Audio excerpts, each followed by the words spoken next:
வழிபட்டு ஒண்ணு நான் கொடுப்பேனே. காலமெல்லாம் உன்னை நான் சுமப்பேனே.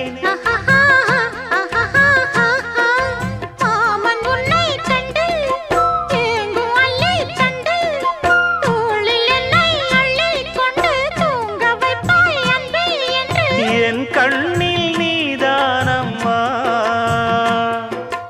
உண்ணாமல் உறங்காமல் உன்னால் தவிக்கும் பொண்ணு மணியின் நெஞ்சுக்குள்ளே இன்னாருன்னு சொன்னால் புரியுமா? அது கொஞ்சி கொஞ்சி